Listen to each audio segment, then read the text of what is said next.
This meeting of the Southfield Board of Education is called to order. We have a full room and folks are still making their way in, and so obviously we do want them to do that. But at this time we're going to do our Pledge of Allegiance, and I've asked Trustee Darrell Joyce to lead us in that.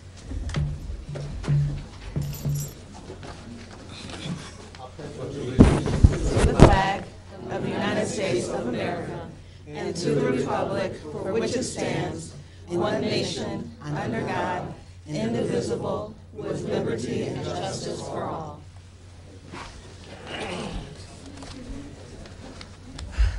Good evening. My name is Yolanda Charles. I'm the Vice President of the Board of Education, and to my right, the board members. My name is Betty Robinson. I'm Secretary of the Board. Michael Thorpe, Board Treasurer. Gerald B. Joyce, Board Trustee. Nathaniel Lewis, Board Trustee. Leslie Love Smith, Board Trustee. Linda Wood, Superintendent. Kate Jankovich, Director of Finance. Derek Lopez, Associate Superintendent for Instructional Services and School Performance. Joan Newberry, Associate Superintendent for Human Resources, Legal and Labor Affairs. Thank you. We have Paulette Gardner in the back doing various technical things, Nicole Christian taking record of this meeting, and M1 studio staff Peter Putnam, Amanda Looney, and Jeff Wolka. This meeting of the Southfield Board of Education is a meeting of the Southfield Board of Education in public for the purpose of conducting the school district's business and is not to be considered a public community meeting. There is a time for public participation during the meeting as indicated in agenda item number 8. We will start our meeting off with what we really like to do, which is some student and staff recognition. The Michigan Association of School Boards has awarded one of our board members with the Award of Distinction, and I will let Dr. Wood share a little bit more with that and who our board member is. Absolutely.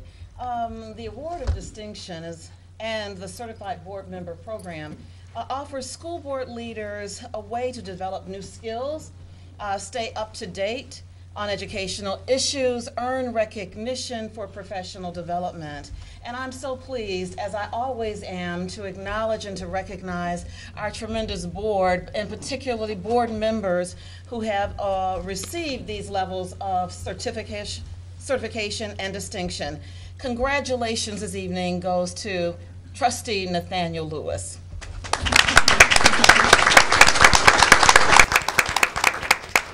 We have a tremendous board. Yes. Thank you, Dr. Wood, and thank you, Nathaniel Lewis, for your dedication. Thank you. We have a special presentation this evening from our Citizens Advisory Panel. It's an update. Mr. Frank Brock, the mayor of the city of Lathrop Village, and Mr. Myron Frazier, councilman of the city of Southfield, are here to present more information. Gentlemen, if you would, or yes, the podium.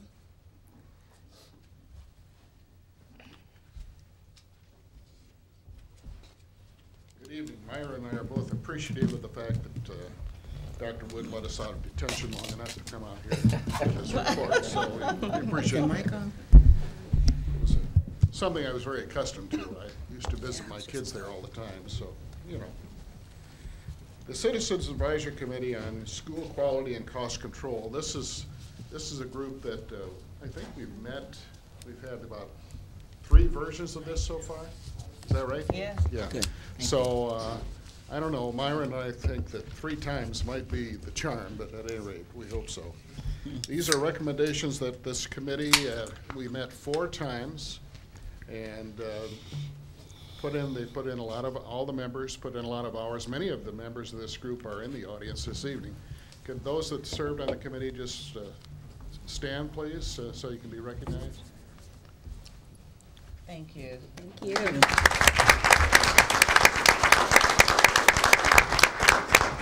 They all came to make sure that I presented what they said. So, the goal of the task force was to maximize the use of school facilities while maintaining instructional quality and reducing operating costs. So that is the underlying or theme that all of our discussions kind of came from.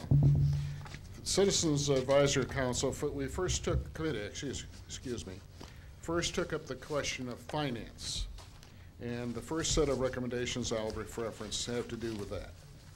The committee recommends that long-term, financing for the district for long-term assets be based on long-term sources of funding, i.e., I think you would say that's the bond issues. The last bond issue, I think, for the school district was 2003, as I recall. So we think that it's appropriate to plan a new bond issue to reduce the amount of capital fund dollars that flow from the general fund, thus keeping more of the general fund dollars in the pool for educational purposes. So the bond issue should replace the retiring or refinance bonds and hopefully not increase the current school debt millage rate. So it's been since 2003 we've been paying that bond down, so there ought to be room there to provide additional funding through the bonding mechanism and still not raise taxes on the public. We're recommending the consideration of closing or selling buildings only when it makes good financial sense. For example, one example given was to demolish the Shanel School and sell the property for new housing. New housing would obviously improve the tax base. It's also, its location, as my understanding, is in an area where there is a desire for additional housing to be made available to the population in that area. I think there's a tenant in the Shanels building that would necessitate, obviously, transferring that tenant to another district facility. Use the funds from the sale for capital projects. Bond funds were used at Shanels, so state law, as I understand it, would require that the proceeds would have to be used for capital projects, not for operating purposes. So, we recommended the consideration of creating combined hybrid classrooms, live monitoring and online instruction, use National Honor Society students and qualified volunteers to provide support for students taking online classes. Finance vocational, there's a lot of discussion among the groups about vocational classes and the fact that not everybody necessarily needs to be in a program that goes on for an advanced degree at college, but that there are a lot of good paying job opportunities out there now that people need training for, but not necessarily a college degree. And so some increased focus on those types of programs we think would be good as well. At this time, I'm going to call on Myron. He's going to talk about some of the other program initiatives. And I want to give him equal time here because he gets really grouchy if I don't let him up here.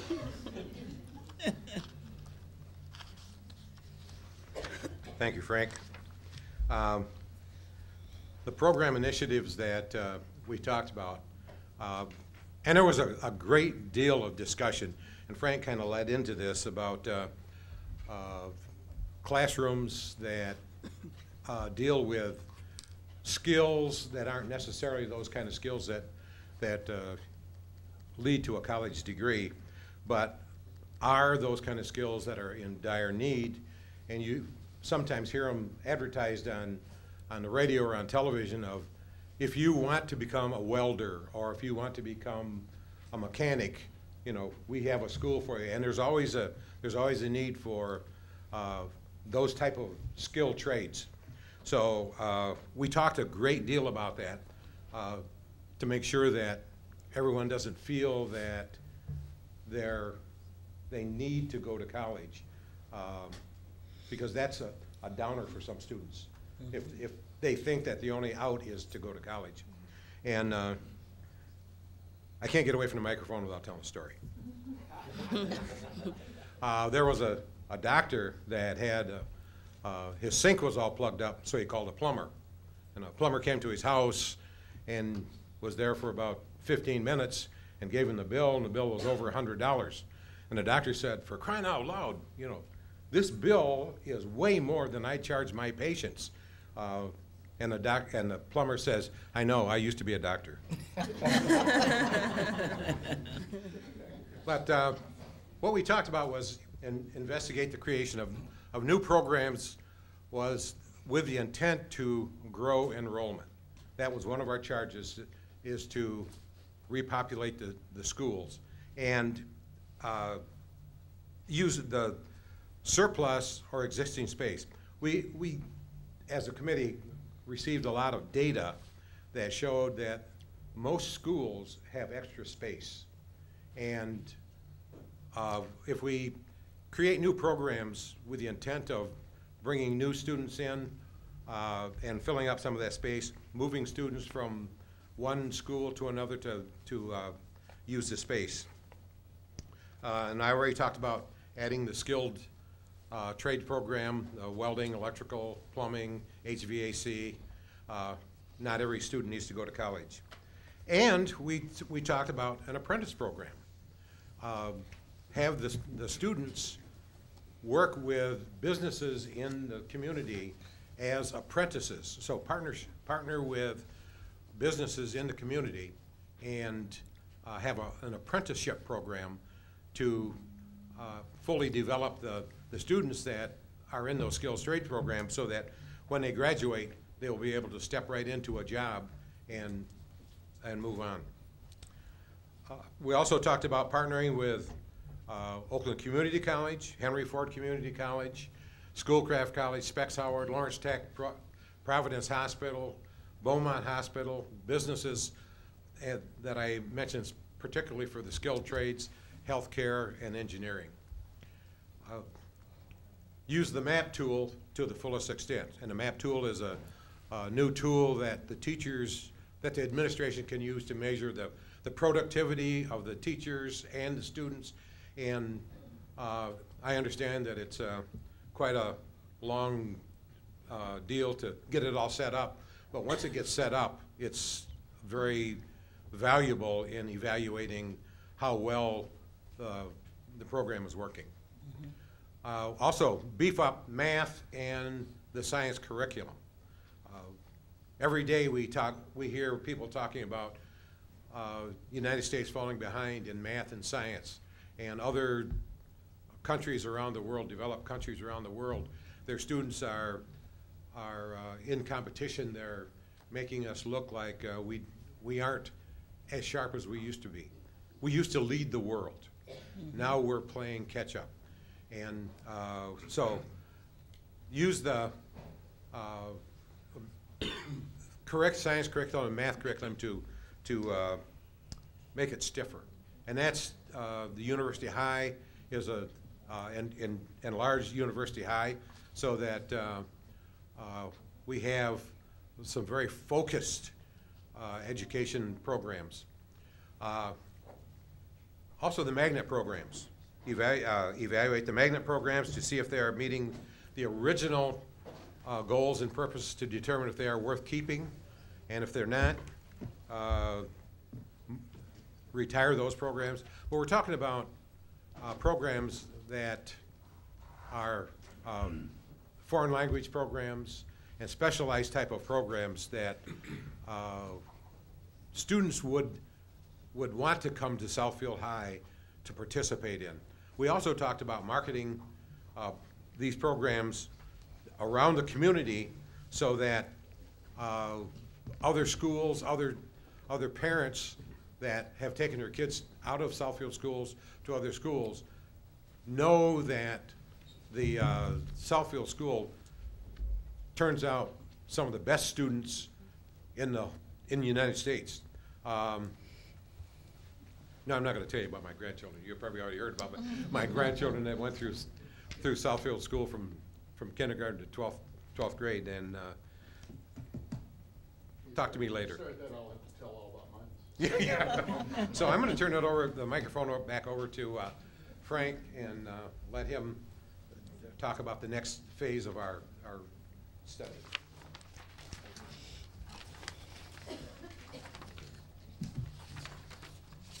The next thing I wanted to talk about a little bit was building configurations. The committee did not recommend closing any of the current facilities, as I think the district has learned over time that closing facilities totally does not necessarily save the district a lot of money. So better to find other use for those facilities and make them an income stream. Create K through 12 university prep program to expand the university high school. Create a pre-K program at Eisenhower School was one of the recommendations. Sell the Schenel School with proviso that it be demolished and that the property be used for new housing in our community. One thing about school-owned property is that it doesn't benefit any of us anything in terms of the tax revenue. So a new housing development would add substantially to the tax base, which obviously the schools also need that, as well as do the cities. Perhaps considering if there's another school that meets that kind of criteria, to consider selling that as well for purpose of housing development.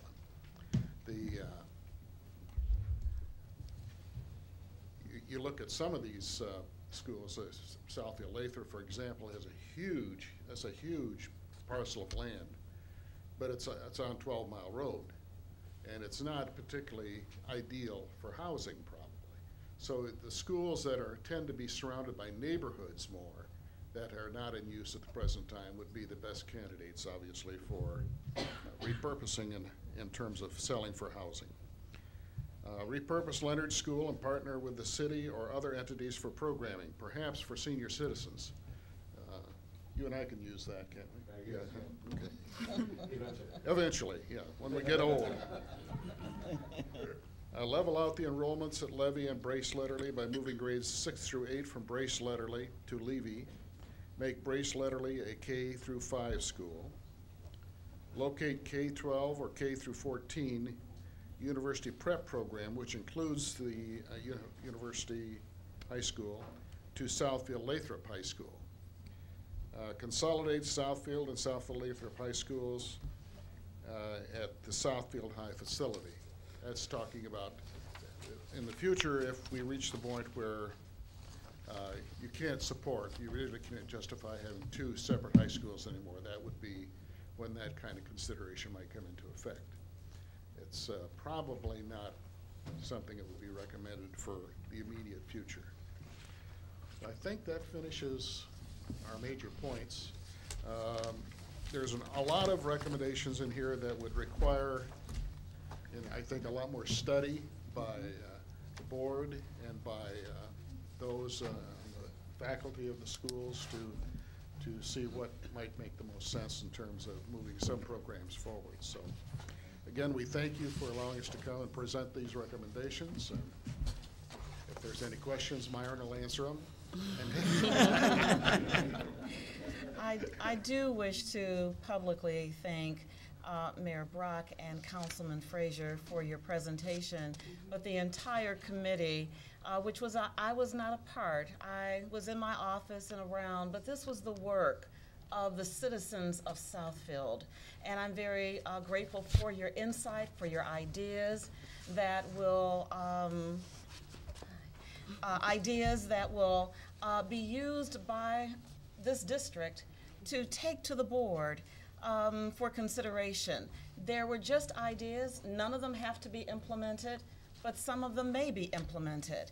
And so the work that I have ahead with the leadership team is to look at all these recommendations and to collect as much data, information around them, and to prepare the Board of Education as they make considerations for the future of Southfield Public Schools.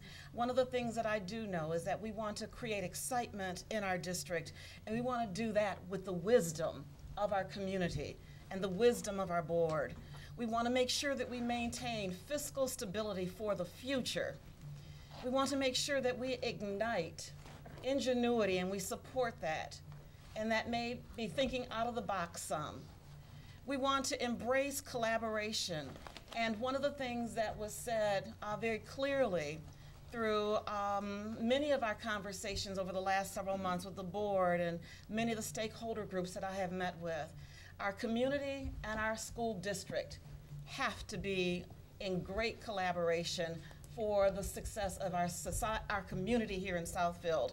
So that collaboration is critical, and I'm grateful for the task force because they represented our community. And to redesign to ensure Southfield Public Schools has a viable future. These are things that are propelling this conversation and propelling the data collection and the information that the Board of Education will consider. And they will then make final decisions about everything that moves forward in Southfield Public Schools. And I thank you again. Board members?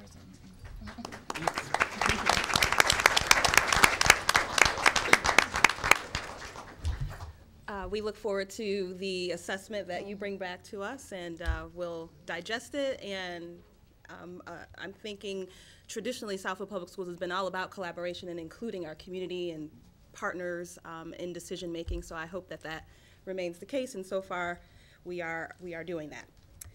Now that brings us to our student board representative reports. I am going to start with Southfield Lathrop High School today and have Ms. Brianna Richardson come to the podium. Thank you.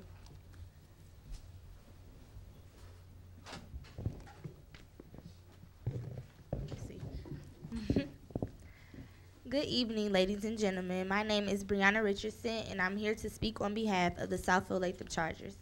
Lathrop is home to an outstanding program for students with autistic spectrum disorder. Grants have been awarded to Lathrop 3 consecutive years, 2013 through 2015, by the Autism Society of Oakland County. We also received a grant in the fall of 2014 from the Michigan Schools and Government Credit Union. Because next month is Autism Awareness Month, when I'm finished with my report, I would like to give each board member a goodie bag that was prepared by Ms. L. Robertson. On February 25th, our National Honor Society and Student Congress attended a regional conference at Macomb Community College. This event was hosted by Southfield University High School Academy. We love going to support our fellow school from our SPS family. The students were able to interact with students from all over Michigan and learn ideas on school spirit, fundraising, and academics that can be used at our school. 8 students from Lathrop gave presentations at this event. Also, this past Friday, members of National Honor Society visited Bernie Middle School to host a leadership assembly. They interacted with honor students of the 8th grade. They completed many activities involving being leaders and cooperating well with others. They held a group discussion with them about keeping grades and citizenship up so they can succeed in high school. Our student organization, DECA, hosted their annual prom fashion show on February 27th. Various prom dresses and tuxedos were showcased from 8 different vendors, including Iris Fashions and President Tuxedo. The boys of the event even performed Can You Stand the Rain from the movie The Best Man Holiday as one of the scenes. Great job, DECA, for putting together another phenomenal show. Our Lady Chargers basketball team won the district championship last week by defeating both Royal Oak and Berkeley High School. Currently, our girls are ranked as the 3rd team in the state of Michigan, and tonight at 5:30 at Southfield High, they played against the number 1 team, Marion High School, for the regional championship. Hopefully, the Lady Chargers won this game, which would give them an outstanding record of 22 wins with only 1 loss. I look forward to sharing the results at the next meeting. Our boys played last night and defeated Royal Oak in the first round of the playoffs. The next game will take place tomorrow at Royal Oak High School. The boys will be playing Groves at 7 o'clock. Wish them luck. This Thursday through Sunday, DECA members will be away at DECA State Competition in Grand Rapids. 12 members will be attending, and they will be competing in 6 different categories. The results from district competition were amazing, and hopefully these members will perform the same at states. If they win any medals, students will be advanced to the national competition in Orlando, Florida. This Friday, Student Congress is holding their annual blood drive in our library. Red Cross partners with us for this event, and all of the blood will be donated to people in need of blood transfusions and also to sick patients. This Saturday and Sunday, our marching band will be performing at 2 St. Patrick's Day parades. One will be downtown Detroit on 6th Street and Michigan Avenue at noon on Sunday. And the Saturday one is going to take place at Royal Oak Middle School at 11:30 a.m. Parent-teacher conference will be held on March 19th in our gym from 3 to 5 and also from 6 to 7:30. We encourage all parents to come hear about their students' academic achievements. National Honor Society and Student Congress will be attending the State Leadership Conference in Traverse City March 28th through the 30th. Students will attend workshops and also presentations from other students in different school districts. 8 students from Lathrop will be presenters at this conference as well. Last but not least, I am delighted to inform you all that I will now be reporting at the Lathrop Village City Council meetings beginning this upcoming Monday, March 16th. I want to thank the board members for this opportunity. I'm greatly appreciative. Thank you all for your time and have a wonderful night.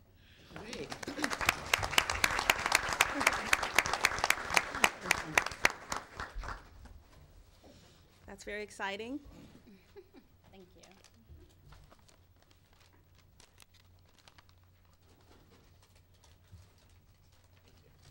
Thank you. Thank you. Congrats.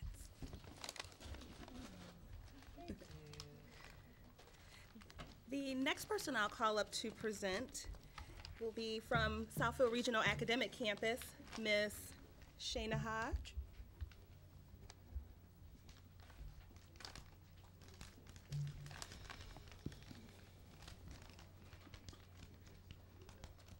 Good evening, board members. Good evening. Superintendent Dr. Linda Wood, central office staff and administrators, Southfield School staff, parents, students, and guests.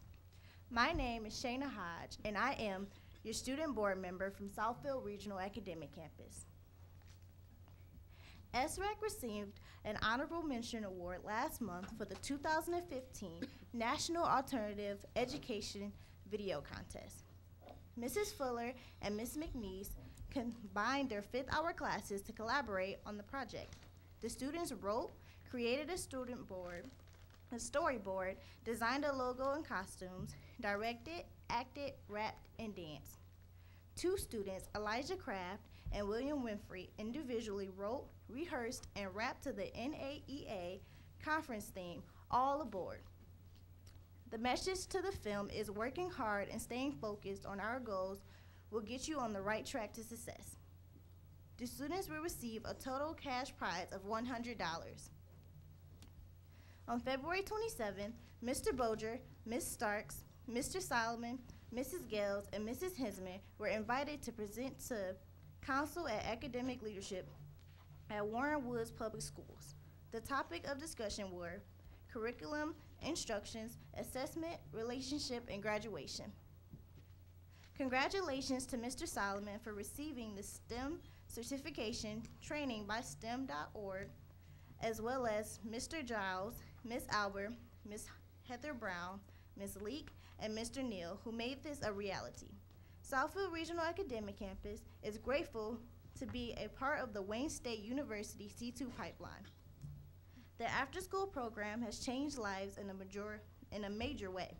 We also thank teachers who continue to go above and beyond to extend additional STEM-related learning opportunities for our students, Mrs. Sonia Johnson, Mr. Robinson, and Mr. Solomon. In closing, we want to extend an invitation to our 12th annual Midwinter College Fair on Wednesday, March 18th from 6 to 7:30 p.m. To date, 41 colleges, universities, and specialty groups will be in attendance. Have a good evening, and thank you for your time. Thank you.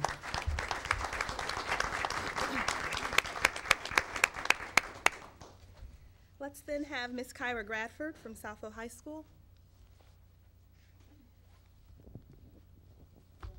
Hello to the Board of Education, Superintendent, and Administrators. My name is Kyra Bradford. I am a senior at Southfield High School, and I am a member of the band and work for Michigan First Credit Union in our school. I am also a member of the Principal's Council. Here is the Blue Jay Report.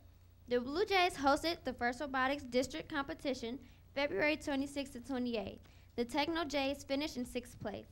This was a wonderful event with schools from all over southeastern Michigan competing.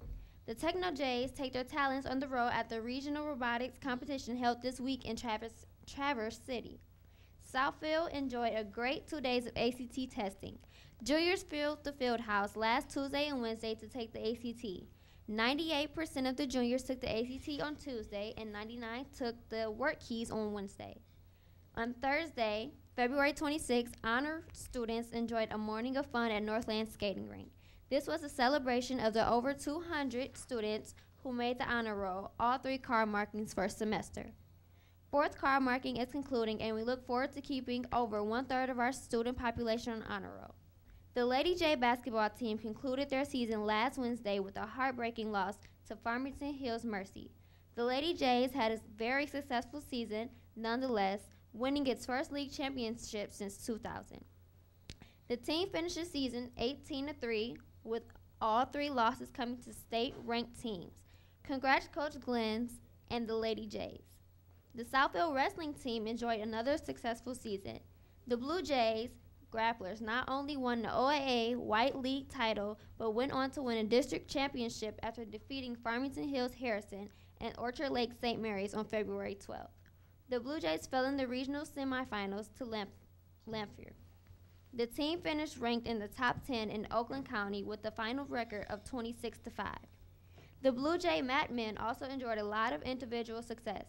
6 seniors qualified for individual regionals: Aaron Collins, Anthony Springer, Christian Daniels, Christopher Mangum, Martise Weaver, and McKean Culpepper. Martise capped off a great season by qualifying for the MHSAA championships held at the Palace of Auburn Hill this past weekend. Congrats to these individuals.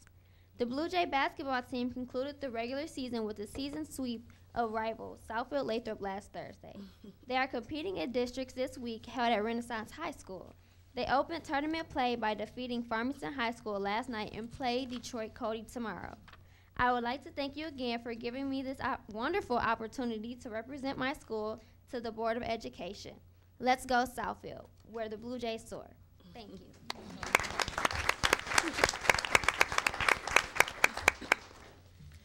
And from University High School Academy, Ms. Aries Rutledge. Good evening, everyone. I'm Aries Rutledge, and I'll be delivering the latest news at the U. February 25th, University Stuco hosted their first MASC-MAHS regional conference, and it was very successful. With the help of our art teacher, Mrs. Bergas, in the art club, we were able to make 30 paper-mache Lion King animals and give them away at the end. I'd like to give a special thanks to Lathrop and Southfield High for supporting us along the way. March 3rd and 4th, our juniors took the ACT and work keys test. We hope that everyone reaches their goals with the help of our newly added ACT prep courses offered this school year. With fourth card marking ending tomorrow, March 11th, parent-teacher conferences will be held March 19th from 4 to 7 in the gymnasium. This Friday, March 13th, will be the senior class of 2015's annual Golden Eagles, where students perform as celebrities and hold mock elections. Recently, we began to offer a UHSA online school store via mylocker.net, where students can customize their own school gear and wear them every U Spirit Friday. Next Friday, March 20th, from 6 to 9, University's PTA will have a fundraiser held at Hartfield Lanes. Everyone is welcome to come out and enjoy a night of bowling, raffling, and more. Book Club will be celebrating March's Reading Month from March 23rd to 27th. The whole week there will be a book drive. Tuesday is a Dress as Your Favorite Character Day. Wednesday, the whole school will participate in DEAR, which is Drop Everything and Read, during seminar. And Thursday is Read My Shirt Day. Our Z Club and Book Club are partnering to hopefully go visit some elementary schools and read to students. Thanks for listening to the latest news at the U, and remember, we're nurturing tomorrow's leaders today. Go Eagles.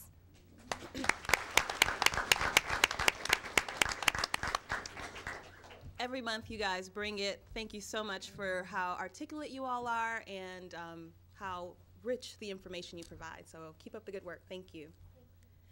We are now moving on to the report of our superintendent, Dr. Linda Wood. Well, thank you. And I'd like to just share that I started my day today over at Southfield Education Center, where we had our Optimist meeting. Our students, our high school students, presented essays on optimism should be a priority. I have to share, I was just wowed. I was so impressed with each of the messages that were provided. I was encouraged by the depth of their insight, the wisdom that these 16 and 17-year-olds were giving to the adults in the audience about being optimistic, about being positive, about looking at the glass half full versus half empty, about how that is healthy, about how that is something that we want our society to promote more and more of, and how poised these students were. I was impressed, and I can trust, and I say it with confidence, my future, because of you young ladies, of our children in the audience, of the work that our teachers and staff are promoting, and of the young people that I interacted with this morning. I then left SEC and I went to Adler, because at Adler they were having their quality assurance review later this morning.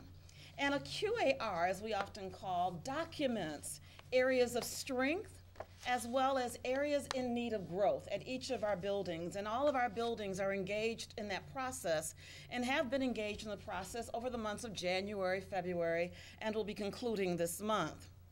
And I was just pleased across the district that there are many, many, many things going on that are going well.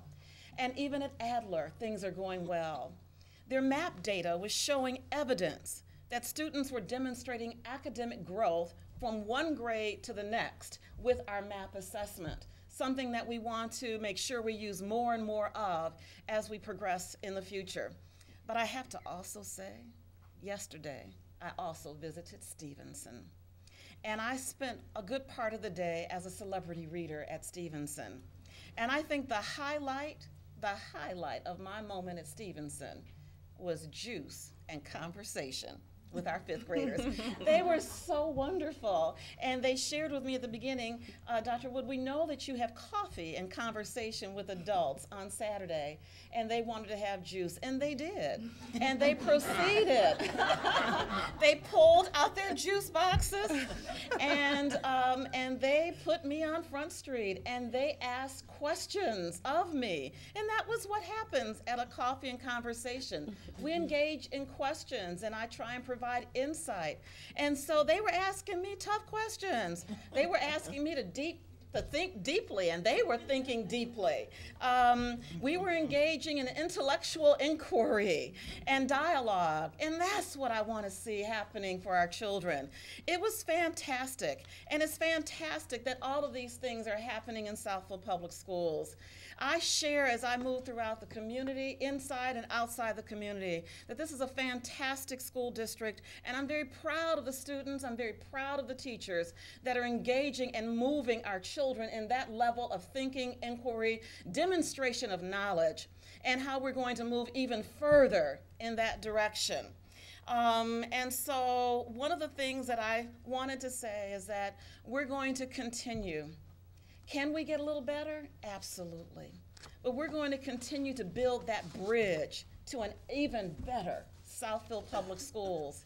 And you know, I'm going to ask Jackie to come up here now, because she's going to share with us how we're going to continually build bridges to the future, starting with our, I'm not sure, you're going to do the kindergartners first? I think I'm going to do kindergarten roundup first. Okay, there we go. Getting our youngsters here in this district and expanding opportunities for our 3, 4, and 5-year-olds. We've got to do that, start them and keep them, because as I look at the data, it continually supports the longer our children are in Southfield Public Schools when they start and we engage them and their families, the more successful our children will be as we go along. So thank you, Mrs. Robinson, if you'd share. Thank you. Good evening, board, Good evening. superintendent, cabinet, administration, and our wonderful families, parents, staff, and guests. I'm Jacqueline Robinson, the PR manager, and I'm going to just be before you just for a little bit to just highlight some of the wonderful programs that we have here in the district. Right now, this very moment, we are in the middle of Kindergarten Roundup. How many of you have heard of our Kindergarten Roundup? Okay, so please feel free to go to any of our schools and check out the roundup. I was at Brace last week, and I received a wonderful tour from Principal Sharon Lewis, and I saw their cafeteria for the lower L, and it had a view of a forest all around in the front of the cafeteria, and I had never seen that, and it was wonderful. And the students and the teachers and the enthusiasm is fantastic. And just as Dr. Wood said, our research shows that students who begin their academic careers at SPS in kindergarten, they do better on standardized testing. These are students that end up being Gates Millennium Scholars and soaring and doing exceptionally well. So we want to make sure that the community supports Kindergarten Roundup. Now, speaking of kindergarten, before kindergarten, there is preschool. And we have wonderful preschool programs. We have the Great Start program. We have Head Start and brand new, hot off the press. College begins at Bussey. This year in September, we are unveiling our new tuition-based preschool program. And we are really excited about that. This program will be located in Bussey Center, and the teachers all have degrees. This is the internationally renowned high-scope curriculum, which has been tested and proven. It has a track record of success. And our students at Bussey, we have a kindergarten video that you'll see on our website. And our students, the parents, tell us that Bussey really prepares them for kindergarten. And when we go over to this elementary schools and we ask the kindergarten teachers, do they see a difference when students attend Bussey? They tell us definitely they are more prepared for school. So we're excited about this. You'll be hearing more about it in the days to come. And if you know anyone who is interested, please have them to call us or check out our website. Coming up on the 24th is Revolution Read Day. Woo! Now listen, we are excited about this because the children are going to all dress up as their favorite book character. But even better, the adults are going to dress up as their favorite book character, even those who don't want to. No. And we're going to have a good time from preschool all the way through high school. Activities will be going on across the district. Our younger grades, K5, I believe, are going to have a celebrity reader to read to them. All of the students will receive compliments of Champions fruit snacks. They'll also get bookmarks. So it's going to be a lot of fun, and we're looking to have for the adults building and department contests for who is dressed the best, and I am going to win. I just want you to know. I've been telling Nicole about my costume, haven't I, Nicole? And then, is this our last one? Finally, Volunteer Day is back. It is April 28th. That's a Saturday. And it is in the morning. It's 8 to 12. I think there's some schools that do 9 to 12. And this is a time where the community and the businesses come together and help to keep Southfield beautiful and clean, help beautify our schools. Last year we had a wonderful time. We had many businesses that provided donations and support and staff to make our schools beautiful. So if you're free, April 28th, your neighborhood school will be doing this, so please feel free to check that out.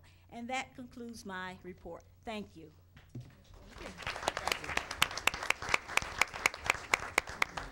Thank you, Mrs. Robinson. At this time, I'm going to ask Mr. Dennis Gregory and representatives from Durham Transportation to come to the podium. I've asked for our transportation company to come and to share with our community and most our board members. We've had some concerns, some issues, some lateness, some tardies, some things that we would like to have Durham to provide us with some insight and how we will receive some additional support as we move forward in the future. Our children and getting them to and from school is extremely important, and they know that, and we understand our seriousness. So please, thank you. Good evening. Thank you, Dr. Wood, and other members of the board, and parents, and other visitors here in the audience. My name is Brad Tate, and I work for Durham School Services. And I, along with some other members of my team, provide service to the Southfield Public School, and more importantly, to the students that attend your schools. We were asked last week to attend a meeting with Dr. Wood and a couple other members of her staff. And at that meeting, besides some of the pleasantries and the things that we're doing well, it was we spent time discussing the things where, candidly, we're falling behind on our end of the deal. We value our partnership with the Southfield Public Schools, and there were areas that were identified that we were falling behind. And if I can group those, though, I would say a number of these items in transportation, it's a very intertwined. Many things impact whether from weather to equipment to people and personnel, and ironically, those were the items that I think that I took away from the meeting that was made very clear from Dr. Wood and others, is that equipment. Following a harsh winter, we've had a spike in equipment, which unfortunately has affected our ability to provide the service that we need. If we don't have enough buses, it's hard to provide the transportation. It causes students to be on buses longer. It causes them to be delayed, which it negatively impacts them. I mean, at the end of the day, that we recognize, and as parents ourselves, this is what it's about, the kids, and getting them to school late isn't acceptable, and I took that away from that meeting. Another item from that meeting was communication. Communication is pretty much paramount in life, communicating to others. Schools deserve and should hear from us when we're running late, for whatever the reason is, as well as when the parents call, you just want to know where your child is, and that's certainly a fair request. And so I took that as a second item to walk away. What we need to revisit with our folks is this is some of the key things we've promised to this school district, like we've promised to all the other districts that we serve. We will communicate, and we will fix that, and what we've done, with our training. And another item was, quite honestly, it ties into the communications customer service. At the end of the day, you guys are our customers, and as customers, from the smallest preschool student all the way to the tallest high school student, and to the parent and the school, we need to remember that. And I follow the golden rule. I want to be, treat me as I want to treat you, and vice versa. And I think that was a fair request. And and I have great concern, and that's where I feel, standing before you all, just a little disappointed that we dropped the ball on it, because that's one of the things I thought we did very well, and that's certainly one of those items that we will, if it will be resolved regardless. And finally, just the on-time, every day, providing the service to allow students to get to and from school safely. And my boss, Mike Settle, was at the meeting, who asked me to convey his thanks for the opportunity, but as well as also our commitment from the top of our company all the way down, that we will get back on track, and we will fulfill what we've obligated to do. I mean, the biggest disappointment I took away from that meeting is many times we had the opportunity. One of the things you get when you contract with a Durham is we have resources, 30,000 employee resources, all in the greater Detroit, suburb area. And simply raise our hand, we could have remedied a lot of these problems. And that's one of the things with John and his staff that we've revisited is, don't suffer alone. If there's things that come up and life happens, we need to raise our hand. And again, back to the commitment we've made to you and to the board and to the students and the parents, that's where we stand. Thank you. Safety. Yes. And making sure that our kids get to school on time, because lateness is impacting their learning. And again, what was reiterated was the customer service and the care and communicating. And so we're going to work together. Board members, are there any questions or comments that you would like to add? I do have a comment. I just want to thank you for coming. It takes a lot of courage to come forth and to admit fault. And so I certainly appreciate that, especially being a parent with a young child in the district. Safety, grades, academics, very important. So I appreciate you coming. Thank you. Thank you. You guys have an app that you're supposed to be setting in place for identifying where the buses are and connecting to smart. So how close are you guys to the app is called Where's My Bus? I know there's a couple others that are out there on the markets, but what it is simply through a smartphone, just like the name suggests, Where's My Bus?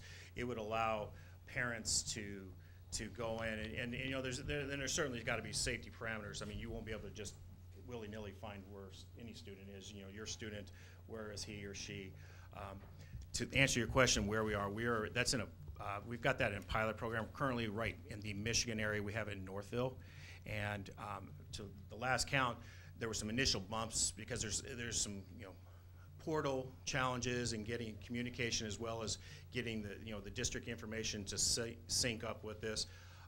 I believe we're to the point where I think Northville is far enough along that we will start looking to the second phase, and I know that was one of the items that was brought up as well at the meeting is, would Southfield be a candidate for that? And I could pretty much tell you I think it could. I mean, it's a great app, and it's one of those, because parents, at the end of the day, you just want to know where your kid is. I mean, it's very simple what we do, and what every call is not about anything but where's my student, and I think that's a very admirable, and I think it's the right thing.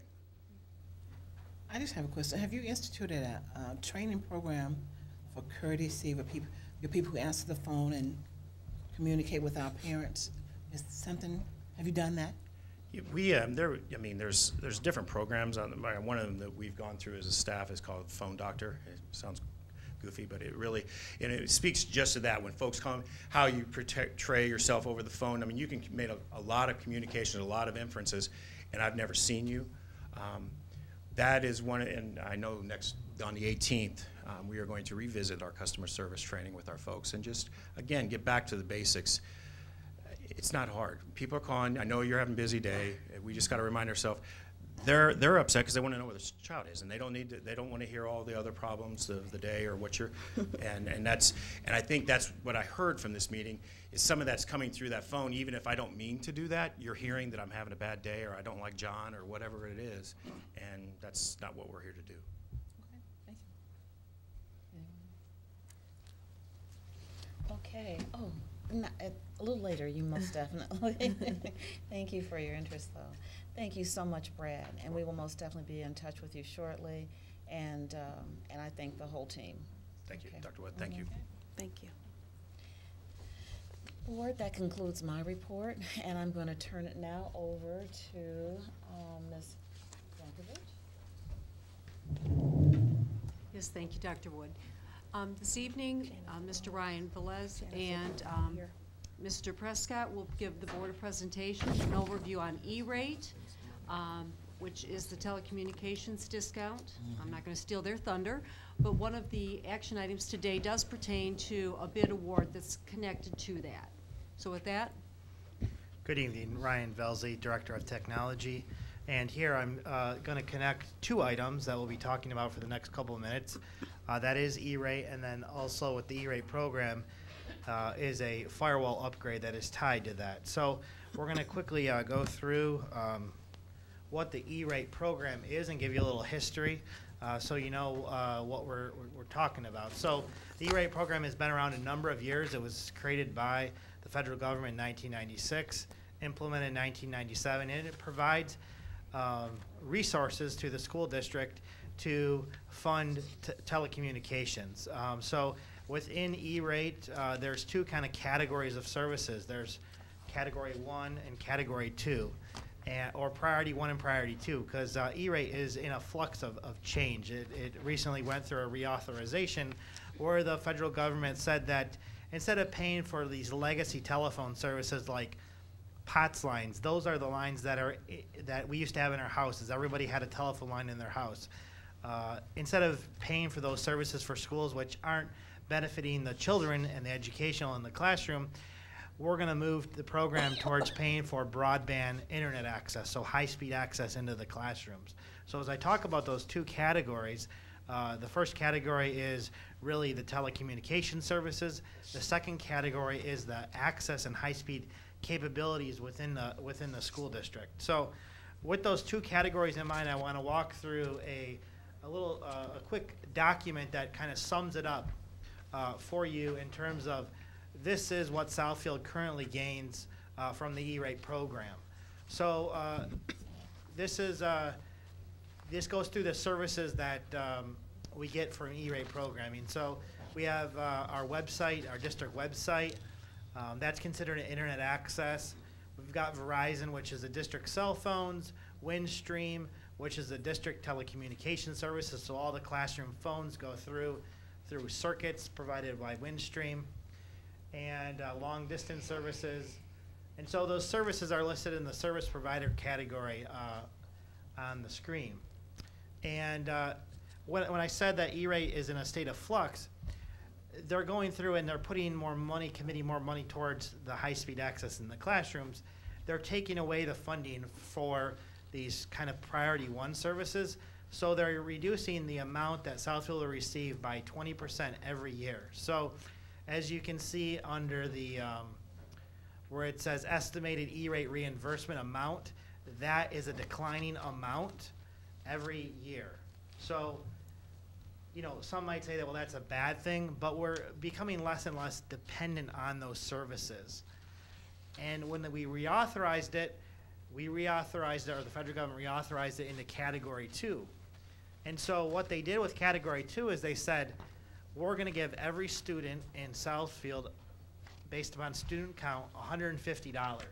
So that will generate just over $1 million in available funds over the next 5 years to put into making sure that we can sustain these high-speed access as we move into technologies like BYOD initiatives and one-to-one initiatives. So we'll have the capacity to maintain those networks, our networks here in Southfield. So that's kind of a little historical picture of the E-rate program and the amount of revenue that really E-rate allows us to take advantage of. Now, as I move into the firewall project, the firewall is, you know, a definition of a firewall. A firewall is a system to prevent unauthorized access to the Southfield network. So the Southfield firewall that's currently in place is at capacity. So over the last couple of months, we've had to limit the amount of traffic going through the firewall because it is at capacity. And last year during our budget review process, we planned for the upgrade, knowing that it was near its capacity or end of useful life. But what we've been able to do is last year when we did that planning, it was going to be a general fund expenditure and it was going to be taken out of the technology budget. But since the reauthorization of E-rate and a firewall falls underneath that category of E-rate, we married the two projects together. So Southfield needs a new firewall. The E-rate program has been reauthorized. We can utilize the E-rate program to get funding for that. So what we're asking for, we went through over the last 2 months the process of applying for E-rate, soliciting bids, public bids for a new firewall. Yesterday we opened up the bids. We received 3 bids, and we put out a spec for that, what the requirements are for the new firewall. And we received 3 bids, and our recommendation to the board tonight is to go with the essentially the low bid from Delta Networks for a cost not to exceed $56,458.08. Now, you might ask me, why is there such a spread in the price? We put out a certain spec of firewall, and under the E-rate programs, there are certain guidelines on what you have to look at. You have to set up the bid a certain way. And this bid called for a particular checkpoint solution. That's just a brand of firewall. Well, Delta Networks took that spec and they came up with a competitor product, Fortinet, that is equivalent. So that was their bid. So that's why there is that price spread. So the thing that they bid was an equivalent item to the checkpoint solution that we put out. And what did that do? Because we have to follow certain guidelines, we saved the district over $55,000 by soliciting public bids and looking at the market and what can the market offer Southfield Public Schools. So the recommendation is to authorize the Southfield administration to pursue this, a contract with Delta Networks. And following the E-rate guidelines, the purchase would actually happen, is allowed to happen after July 1st. We would go ahead and make that purchase and wait for the E-rate funding to come back to the district. There's a very good likelihood because E-rate is based upon free and reduced lunch count.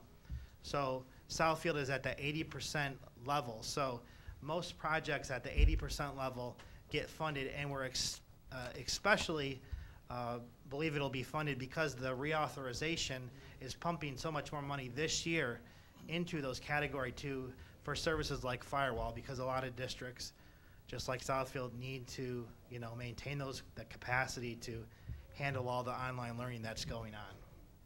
Are there any questions? I have a question. Yes. Are you familiar with Delta's work?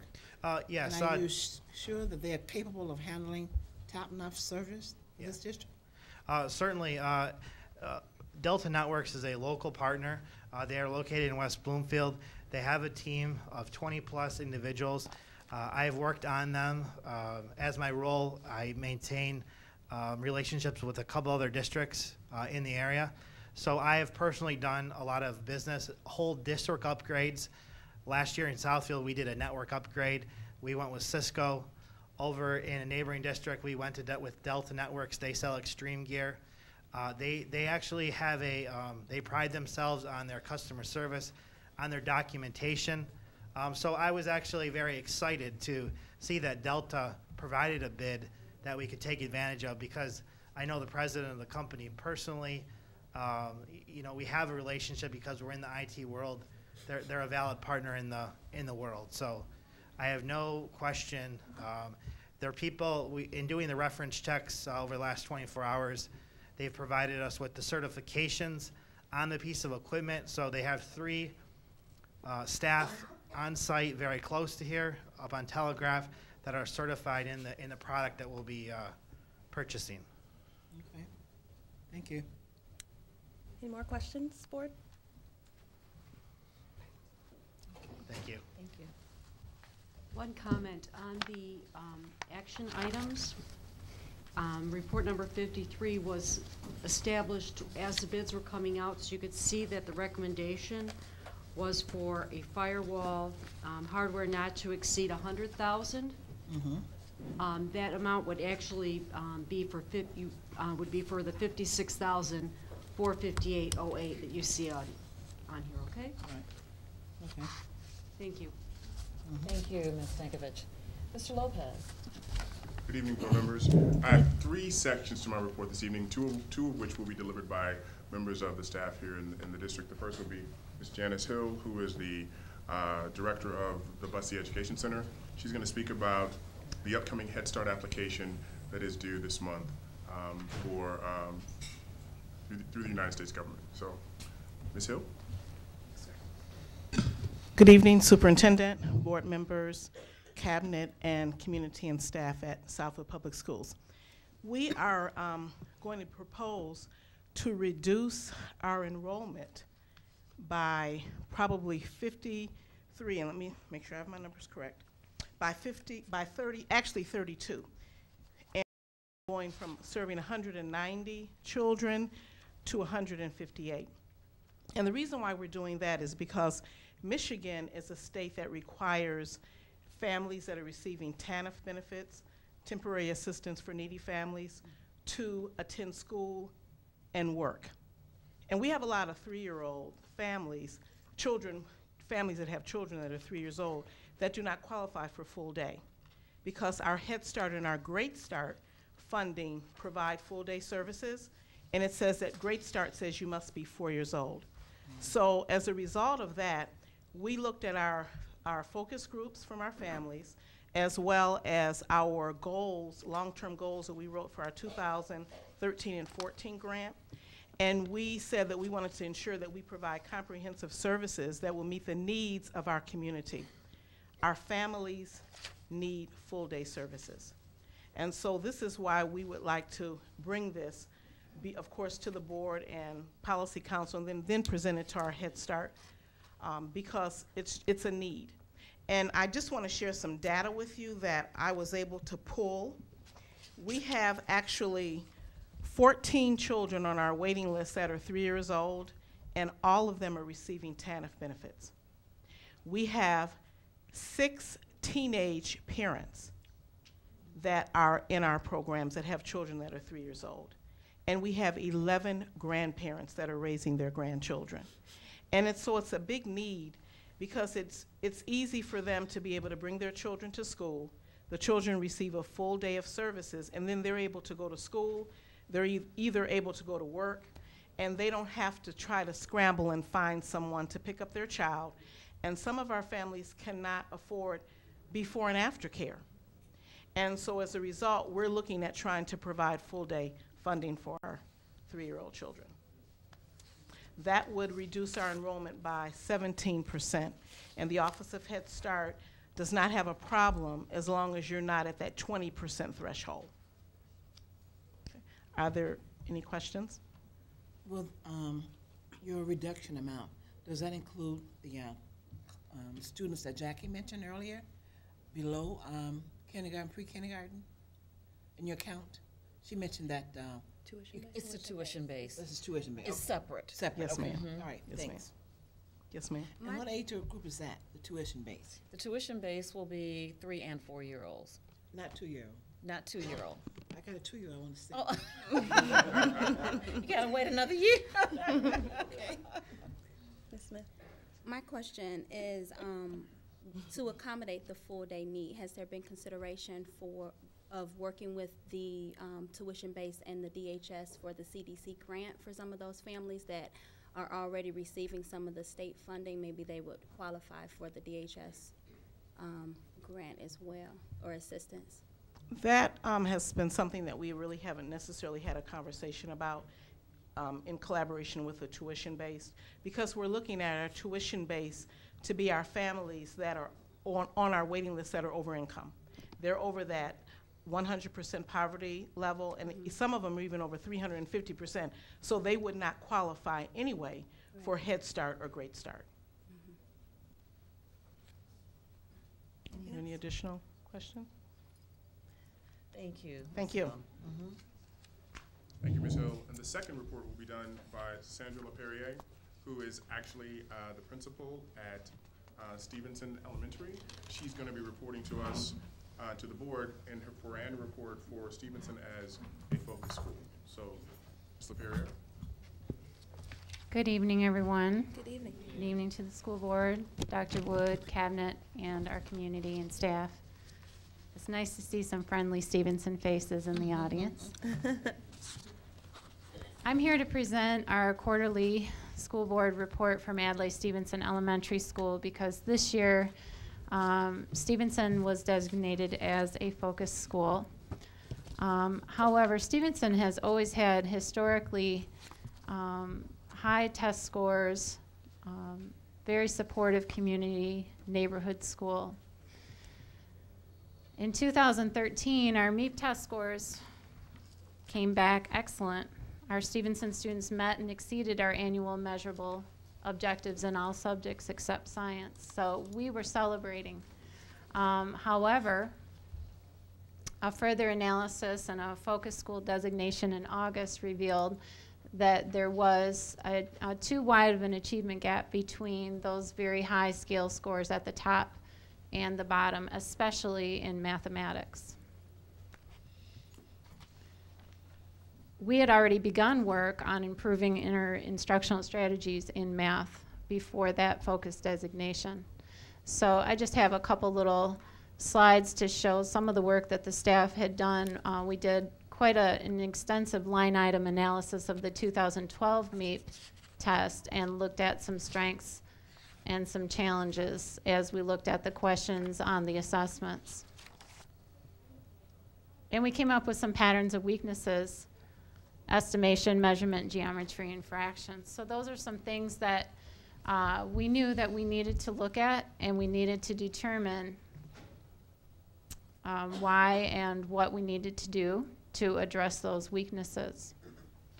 Southfield School District helped a lot with that because the administrators and teacher leaders began training on the data-wise cycle with Oakland schools. And that's basically further training with how to look at your data and analyze it and determine where to go from there. So another piece of that is bringing in an instructional rounds team. And in last year, around this time, we hosted an instructional rounds visit with support from Oakland schools to get feedback on our math instruction. And they visited all of our teachers' classrooms in K-5, and they gave us some great feedback. As a result of that, they worked with me and helped me develop professional development. So this fall, Oakland schools came in and helped work with our staff. It's called Math Talk Moves, and that's basically really increasing discourse and inquiry those things that the 5th graders excelled at with Dr. Wood, and they probably were showing her some of the things they've learned with that. So they've really come in and really showed us some things that we can do to improve instruction in terms of getting students to talk about what they know and expand their learning through that. Polly Szynski has also been instrumental from district support. She has given us a lot of help and professional development on using our MAP test data and analyzing that. And Keisha Hill, our Southfield Public Schools math consultant, has come over quite a few times to facilitate staff professional development as well in the area of mathematics. So to address our achievement gap, the bottom 30% of each class was identified using those MEP scale scores from 2013. And because that would just be your grades 4 and 5, we had to look at other data to determine who our bottom 30% is in grades 1 to 3.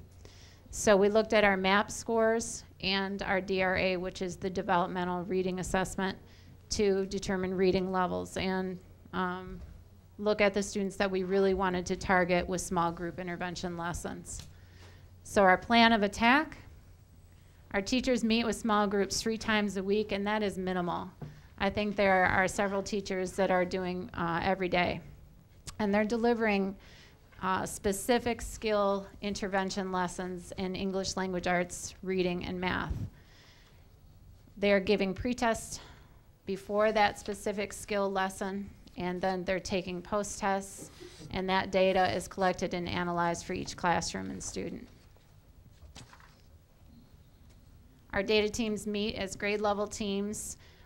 Polly, again, Szynski, and Keisha have come over and met with us. We're really looking at that data, and they're planning together to create those intervention plans. We're also using Title I support with our pull-out small groups and our literacy coach to provide additional interventions in reading and math.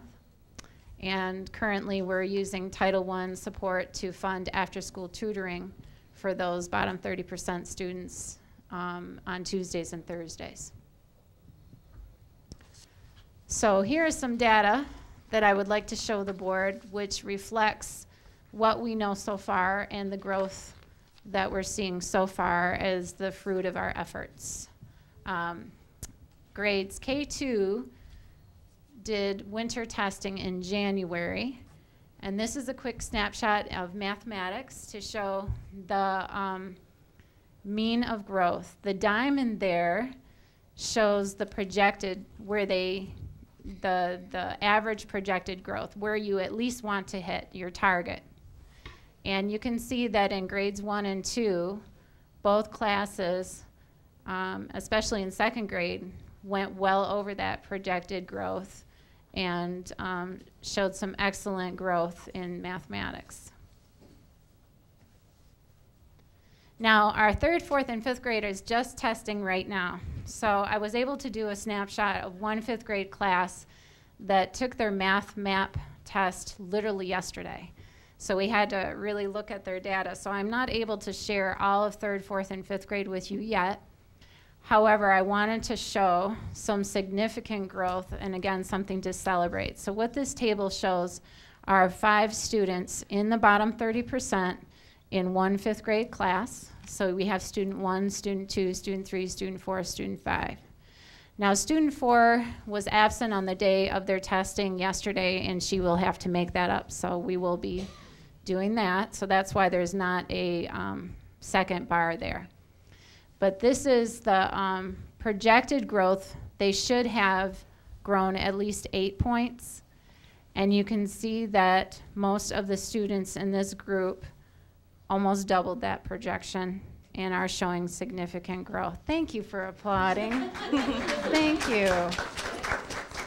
And I have to say, our teachers and our students have worked so hard, and I'm just so proud because I know that we're going to continue to see these wonderful results and this growth because it really has been a very targeted endeavor.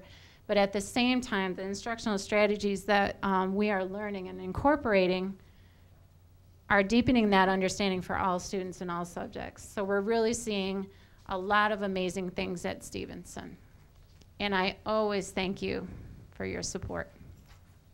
Thank you. Thank you.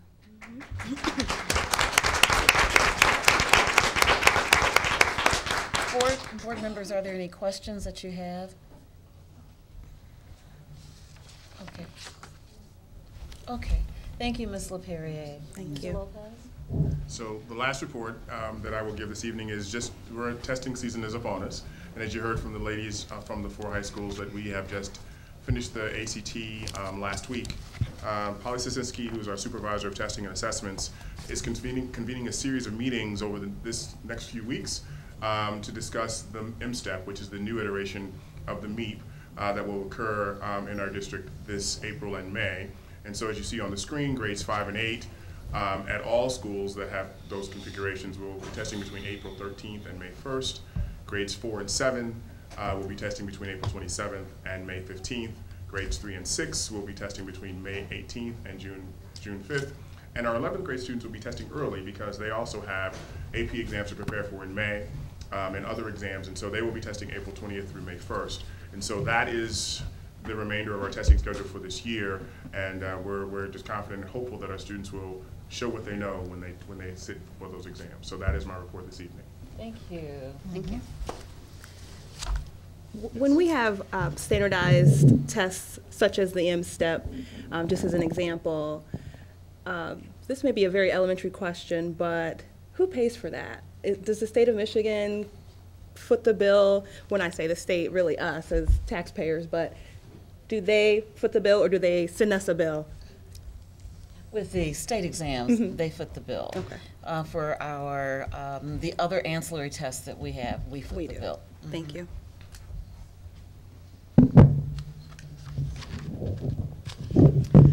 Good evening. Good evening. My report tonight is contained within the consent agenda and the action items. Thank you. And I believe that takes us to our Head Start report. And please, please, please forgive me that when we open this meeting, we have a board member absent. And I forgot to mention that Trustee and President Rance Williams is excused in his absence tonight. And we're all thinking of him. And with that, I'll start the Head Start report. I'd like to just start really on curriculum, and I will make this an electronic copy to provide for everyone, and then we can look at it in more depth on the 17th. But this is just regarding the comparison summary data for high scope child observation record, or the CORE. And Ms. Hill really wants me to highlight this mainly because the federal government needs to know that we share this information with the community. And so BUSCI's early childhood program implements a curriculum based on the nationally recognized high scope. You heard that earlier. These standards are founded on developmentally appropriate skills and lead to success in school. The curriculum is designed to prepare children for the Southfield Public Schools kindergarten curriculum. I'm just going to highlight 2 or 3 of them. One of the categories, say for example, is social emotional development, which is very important. Teachers and principals in the room probably would agree. And they went from 3.25 as a score, compiled score in November of last year, to a 3.84 in February of this year. So that's a roughly 60 point in progress, towards progress. Mathematics knowledge and skills, 40 points. Improved. Science knowledge and skills, 60 points improved. And then under the domains, where we talk about physical development and health, all of those various domains, they actually grouped them female and male. And it was interesting to know that scores indicated that female students scored slightly higher in 4 out of the 5 essential domains. So rock on women, right?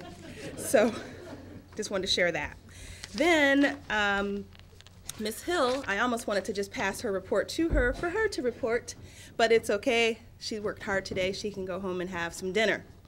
The director's report for this month, March 9th, 2015, enrollment at Head Start is 190 students. Great Start is 70 students. There have been 30 drops, and there are 83 students on our wait list. The Child, Adult, Children Food Care Program, breakfast served 1,252, lunch 1,495, and snacks 1,250. There are 19 children with disabilities. The program information report, there have been some significant changes. We reported this out last month that made to the report that requires programs to modify the way they collect data. Head Start is celebrating 50 years of community service this year. Measles and immunizations, a correspondence came through, obviously, with the things we've been hearing in the news with regards to measles and immunizations. Of course, the Office of Head Start has decided that it is critical that children in the program are vaccinated according to the CDC and prevention. Families will no longer be able to provide a waiver for immunizations unless they attend a special class from the Oakland County Health Department. The final rule on the Head Start eligibility is that it has been published in the Federal Registry, and it modifies statutory eligibility requirements. There are changes in accepting homeless children. Any child or family living in a home with another person is considered homeless, and Head Start programs may ask for families to provide documentation as such. So enrollment can be done through an interview via the phone if the family is unable to physically come to the program site. Programs who will have the ERCIA review, these rules will apply in the next program year. The self-assessment we reported out last month is complete. Corrective actions have been put into place. Our Head Start application is due on April 1st, which is why we're having that really important study session on the 17th with the governing board, and plans are to present that to the Policy Council the week of March 23rd. Bussy is requesting to modify our enrollment. Ms. Hill just reported on that. I won't repeat it. Bussy has formed a new partnership with B Dentist Choice. They will be participating in our upcoming health and enrollment fairs, providing us with 2 bicycles to raffle off during the fair, and providing free dental screenings and cleanings for 5 staff members. In-kind hours are still being adjusted to reflect hours in Head Start separate from Great Start. Bussy has been asked to participate in supporting school readiness and success of the young African American male. This will be held in Detroit on March 25th and 26th, and is sponsored by Region 5 of the Head Start Institute. Ms. Joy Forrest, a Policy Council Vice Chair, and 5 staff members will be attending Head Start's National Conference March 31st through April 2nd. And the internal review team will be visiting Bussy on March 25th as a part of the district's full accreditation. And then there's a couple of upcoming events. Of course, March is National Reading Month, and they are dropping everything in reading at 10 a.m. and 2 p.m. Family engagement trainings are March 11th and 25th. Please contact the office for more information. April is the month of the young child, so there will be purple ribbons will be passed out to our families to display. And April 23rd is the enrollment and recruitment fair. Likewise, these documents I will make sure you have, just reporting out our budget and how much we received and how much we've spent. Of the federal, we've spent 50.2%, or $662,982, leaving 49.8% remaining. And with local match and the in-kind, we have total to date $228,319,000, and that leaves a percentage remaining of 31% for us to get to as far as volunteers and the local in-kind. And finally, the notes. There are no charge payments in February of this year. Open purchase orders are not included in the information provided a moment ago. So for program operations, the purchase orders were $8,987. And that concludes this portion of the Bussy report, with more to come on March 17th. All right, take off that hat, and we are moving on to our action items, board members.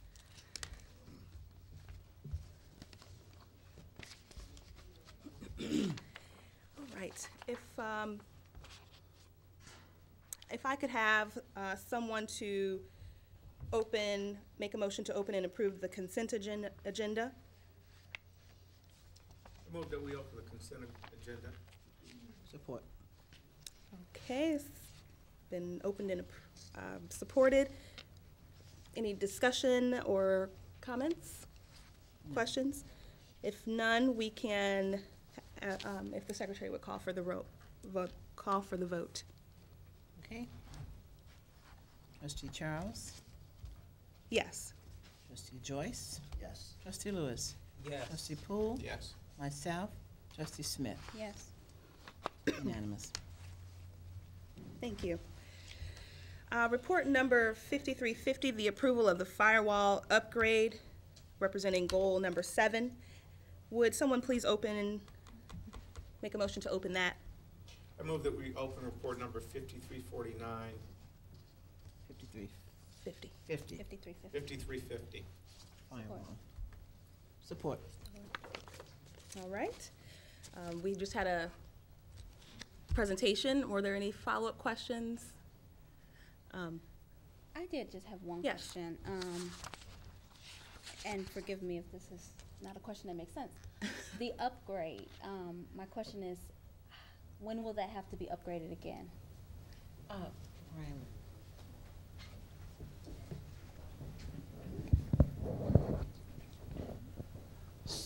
Certainly. So the capacity that we built in, we've kind of future-proofed the upgrade. So I would anticipate not having to upgrade that within a 5-year period. We have substantial capacity in the available upgrade when we purchase this device. So we know the industry, IT industry, is changing rapidly, but looking at growth chart of how much bandwidth we're using today. Bandwidth is, think of it as like water flowing through a pipe. And so today we're squeezed with the current firewall. And so we're going to expand that pipe greatly. And you know, we did some predictions on growth. So we should be good for a number of years. All right, thank you. Thank you. Just as a clarification to my wonderful support team, we just acted on the consent agenda that contained both the minutes and the personnel report, correct? There was just a little clarification needed. Thank you. All right. Madam Secretary, if you would call for the roll for the vote. Okay. Trustee Charles? Yes. Trustee Joyce? Yes. Trustee Lewis? Yes. Trustee Poole? Yes. Trustee Smith? Yes. Myself, yes. All right. Thank you. Next is report number 5351, the approval of extension of professional services for 2014-2015, and likewise goal 7. Would someone please make a motion to open that report? I move that we open report 5351. Support. You've had a chance to review this. Do you have any questions or comments? No. No. All right. Having none, let's, Madam Secretary, call for the vote. Okay. Trustee Smith? Yes. Trustee Robinson, yes. Trustee Poole? Yes. Trustee Lewis? Yes. Trustee Joyce? Yes. Trustee Charles? Yes. Unanimous. All right. Report 5352 is a recommendation for student reinstatement. If I could have someone open that report. So moved. Support. All right. Madam Secretary, would you please call for the vote? Okay. Trustee Smith? Trustee Smith? Maybe I should back up. You recall just 2 weeks ago we had a reinstatement hearing. Myself and Trustee Robinson sat in on that. Okay. I move that we table this for a discussion. No. Got a vote. Anyone sec? Yeah, I think we already have a motion, so. You have a motion. Yeah, we have to vote for this. Yes, it's motion approved. It's a motion's on, Second. it's been approved in a second. So we have to vote. You don't have to vote if you don't want to. Yeah, I abstain. Abstain. I abstain. You abstain, okay. All right, Trustee Robinson, yes. Trustee Poole? Yes. Trustee Lewis? Yes. Trustee Joyce? Yes. Trustee Charles? Yes. Okay, that's unanimous, minus 1. 1, 2, 3, 4. 5, 4, 1, abstain. Thank you. That takes us on to the information items. These items do not require board action. Would Trustee Lewis, would you mind reading the gifts to the district, which is report 5353? Okay, I'm reading report number 53, gifts to the district. The following donation was provided to Southfield Public Schools. Number 1, Mr. and Ms. Craig and Kathleen Heichel donated books to the James I. Smith Library Media Center at Southfield Lathrop High School during February 2015. These donated items are valued at $137.43. Details of each item are provided on the attached list. Secondly, Ms. Stephanie Moore donated $500 to University High School Academy. These funds will be utilized to support academic achievement. Thank you. Additional information items are there for your perusal at your leisure, because these items do not require board action. And also in 7C, which is the bill summary, and pay close attention, community, to the expenditures and various number data that we pay every month to keep this district going. So we appreciate all of those things. So those are found at the back of your agenda. That brings us to one of our most favorite times of the meeting, which is our public participation. The board has adopted an amended policy on public participation. Only those persons with concerns related to school matters may participate during the public participation portion of a meeting. Comments are limited to 3 minutes. The board will listen to comments, but may not respond during the meeting. Comments may be referred to an administrator or the superintendent for follow-up. As a matter of fairness, speakers with complaints against individuals are asked not to mention persons by name. Complaints concerning employees should be brought to the attention of that school's principal or other administrator before coming to the board. Your cooperation is very much appreciated. Okay. Mr. Troy Scott, and I think I'm supposed to say something about name and if you come to the podium and give us your name and address for the record. Yes, ma'am. My name is Troy Scott. My address is 17500 West 11 Mile Road, Lathrop Village, 48313. Thank you. Thank you. Thank you for this opportunity, ladies and gentlemen of the board. As stated, my name is Troy Scott. I am the MEA UNISERV Director representing the Education Association, Educational Secretaries, and Support Personnel Association within the district. I'm very well aware that by now you know about the vote of no confidence with regard to your Associate Superintendent for Administrative Services, Associate Superintendent for Human Resources and Labor Relations, and Director of Legal and Labor Affairs. What you are not aware of, however, is the fact that over 600 MEA represented employees took part in the vote of no confidence. When the votes were tallied, 96% of those voting indicated they had no confidence in the performance and capabilities of the individuals for whom the vote was held. That is extremely troubling, and I believe this Board of Education should find it just as troubling. I could take the remainder of my time and provide you with a litany of reasons why the vote came back the way it did, such as the fact that the original budget and the audit has deferred by as much as $18 million over the past 4 years. And that's according to documents turned in by this district to the state of Michigan. That we've waited 5 months for correct seniority lists, and that harassment complaints have gone uninvestigated and unanswered for over 1 year. What I think is more important tonight, however, is to tell you that I should not be here this evening. And quite frankly, a vote of no confidence should have never had to be taken. There was, however, no choice. The reason is, our concerns fell upon deaf ears. And the individuals, the employees and the representatives deal with on a daily basis have no interest in a labor management relationship. It does not exist in the Southfield Public Schools. In a labor management relationship, both sides commit to working with one another. They commit to transparency. They commit to sharing information. They commit to compromise, and both sides to commit to open and honest communications and to long-term problem-solving methods and solutions to ensure a quality education for students.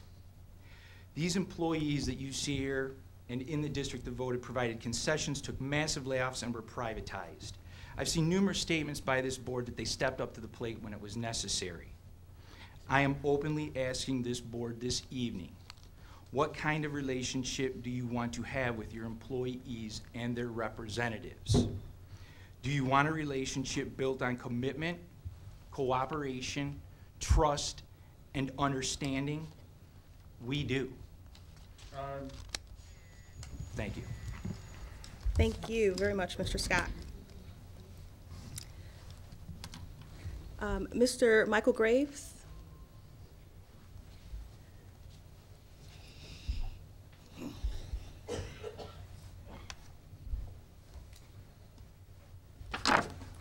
Good evening. Good evening. Good evening. To the board and to the staff and the community, and most importantly, the students of Southfield. My name is Michael Graves. I reside at 28429 Stewart, Southfield, Michigan, 48076. I have been a resident of this district since 1990. I have invested into this district. I have invested my time, my expertise, and the quality of work that I provide to not only the students in Southfield, but working along with the staff in Southfield. I have also had 4 sons who have all graduated from this school district, I'm proud to say. And currently, right now, I have 2 grandchildren who are attending Vandenberg. But most importantly, I and the people that I represent, I am the president of Southfield MESPA, we don't feel valued. Over the last 5 years, there has been some concessions made, and our group stepped up to the plate, as was mentioned, and made those concessions. Was made assured at the time that we made those concessions that when times got better, those concessions would come back to you. As of today, none of those has happened. The members I represent are paraprofessionals in maintenance. And in 2008, you know, we went through a situation where there was privatization.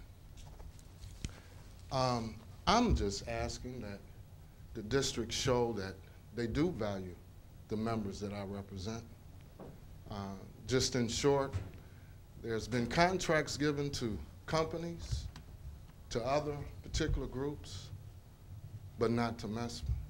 MESPA is the group that has not had a contract for over 2 years.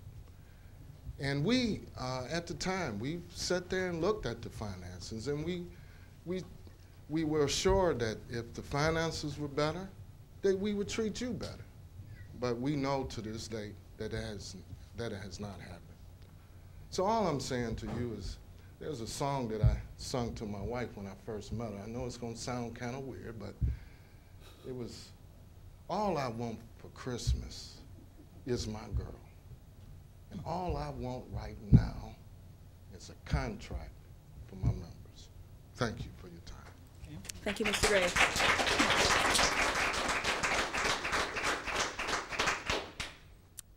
Is there a Lori Tunick out there?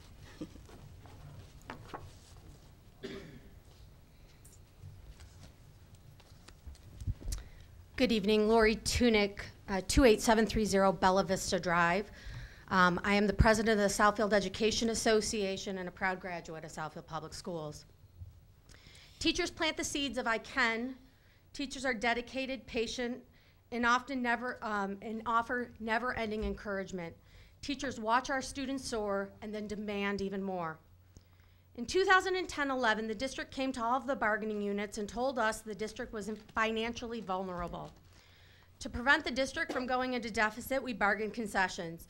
2.5% in concessions right off of our base salary, and up to 4% more in concessions in other language was bargained away. Our internal comparables also took similar cuts. We had a gentleman's agreement at the time that when the district was financially recovered and reached stability, we would get back that what we once gave away. Unfortunately, the district is not willing to keep up its end of the bargain. Over the past 5 years, we have lost over 160 teachers.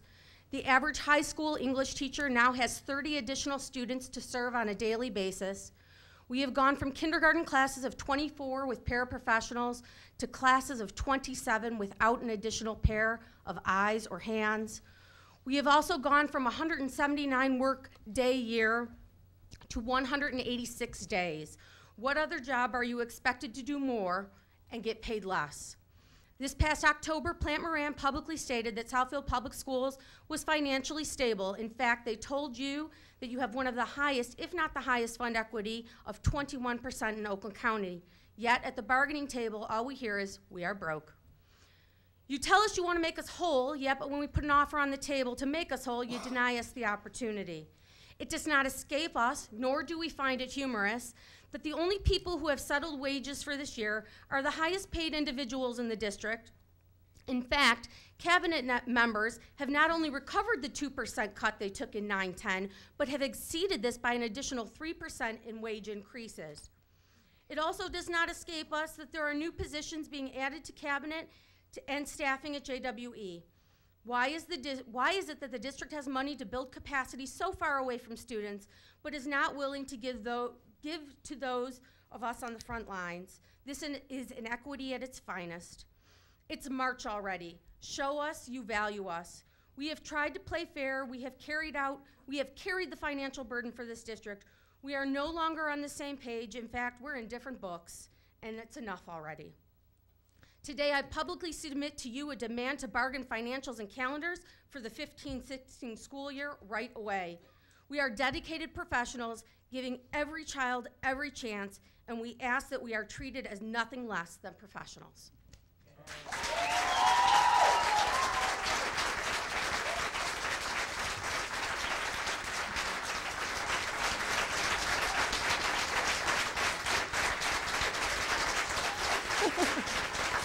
Thank you.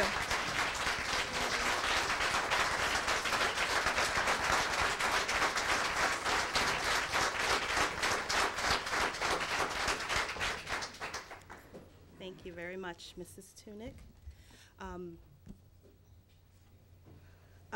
Is it Danielle Adams? Thank you. If you would come up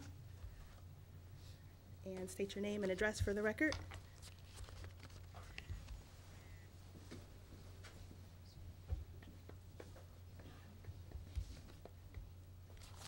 Hello, my name is Danielle Adams, and I reside at 29180 Leamore Drive here in Southfield. And I have 2 students in the Southfield district, and I am here in regards to the Durham bus system. I understand that there are many issues with the bus system. However, there was a particular issue with my 6-year-old daughter this past week, which resulted in a new driver stating that she was not properly trained, and my daughter was told to get off of the bus at a stop where there was no parent or guardian there to pick her up, and she then walked through the neighborhood past 3 intersections home to find no one there.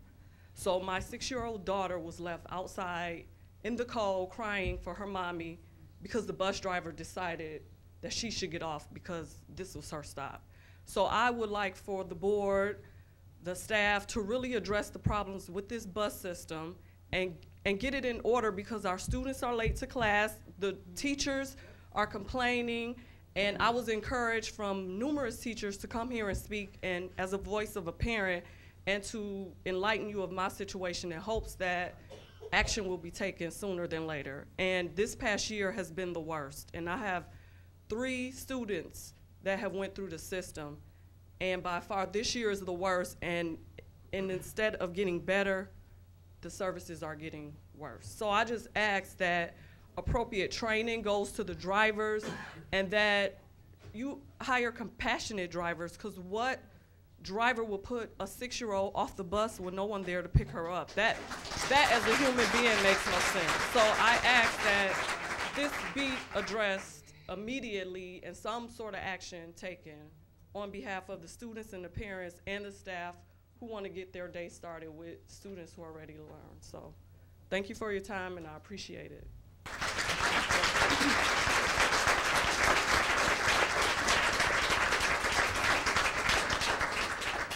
Thank you, Ms. Adams.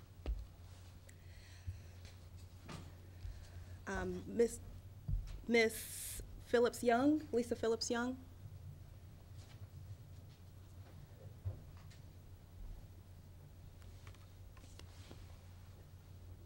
Good evening.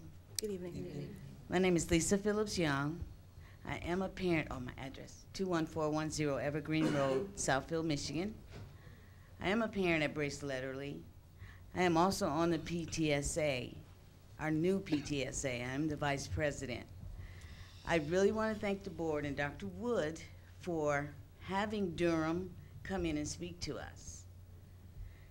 We had a meeting earlier in the year with Durham, and they made a lot of promises that they did not keep. So it appears that they're putting Band-Aids on some issues and dropping the ball on the real issues, and it's not gotten any better. I don't know what the contract entails, but the teachers are frustrated. They don't want their lessons interrupted. The children, like mine, are upset because they can't get to breakfast or class on time. I'm a parent. I'm frustrated. Parents need this transportation. They have to go to work. They may not have transportation. And Durham is not doing a good job. I was told we were privatized at one time. I don't know about the privatization, but I know we need a new bus service.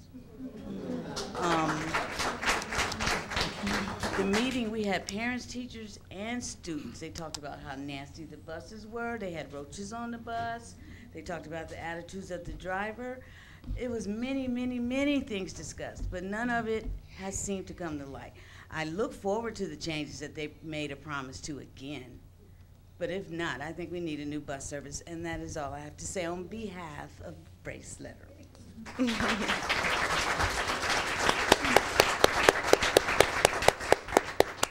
Thank you very much. Anne and Alexa Samo? They gone? Alex and Anne. They're gone. I'll call her name on the end if they're back in the room. Miss Dory Bryant.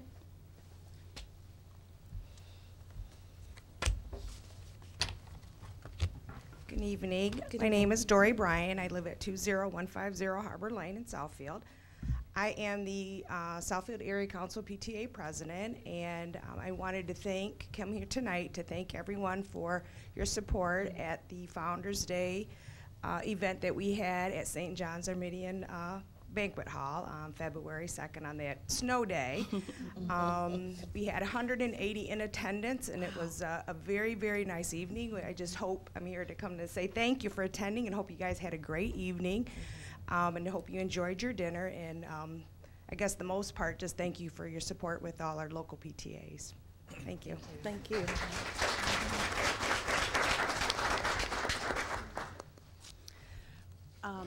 Is there a Ms. Fern Katz in the audience? Who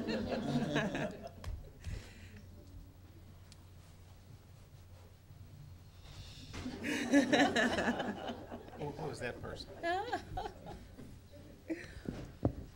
Good evening. My name is Fern Katz at 27065 Fairfax. I was honored to be asked to be the speaker at the induction of the National Honor Society this year at Southfield High School. And I wish to report to you that the number of inductees this year was 35, of which a third were boys, and both of these are records for Southfield High School. And this is due to the effort of the staff, the parents, and the administration to improve the quality of education in this school. We are a team. I want you to remember that. I want you all to remember that. And we are a team that is working. And all of this is in spite of the fact And I'm sorry to say that we have a reduced enrollment, and we have a lot of students coming in the 9th grade who need remedial work. So I'm proud of you, I'm proud of our kids, and let's go get them.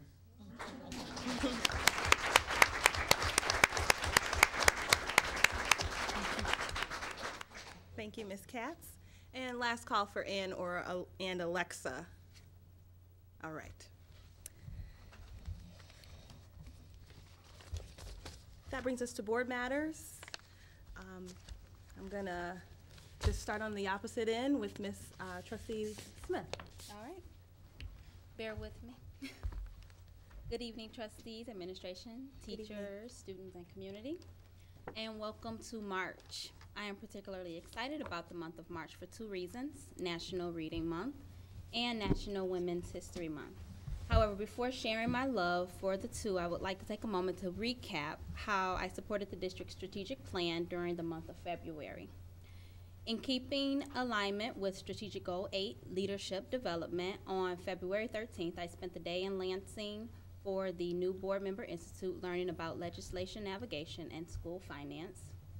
My goal in attending such trainings is to learn how to effectively advocate for public education, and I'm pleased to share that I left that day with some specific focuses on how to accomplish that goal.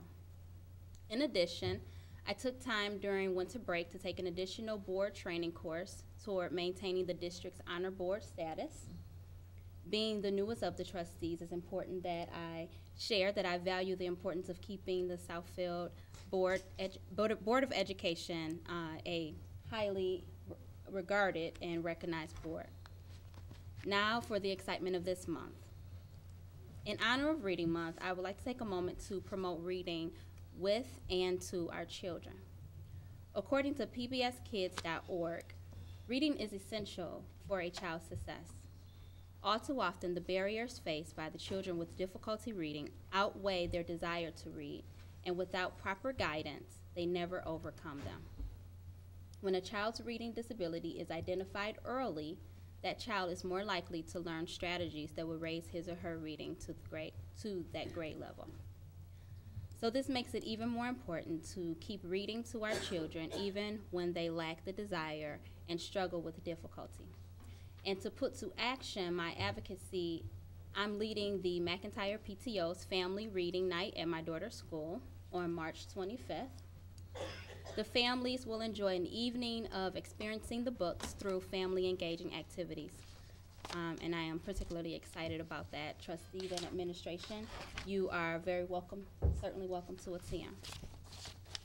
And on March 26th, my preschoolers and in my preschool classrooms in the district that I am employed with will be spraying me with silly string as a reward for their diligent reading through the month. So I'll be wearing a shower cap to work on that day to cover my hair. And also last month I shared my love for the celebrity readers program that we have here in the district, and so I did so last month, and I will do again. Encourage you, if you have an hour to, please do share in that moment. Dr. Wood expressed her joy for having done so, and it really is a joyful experience to be able to do that.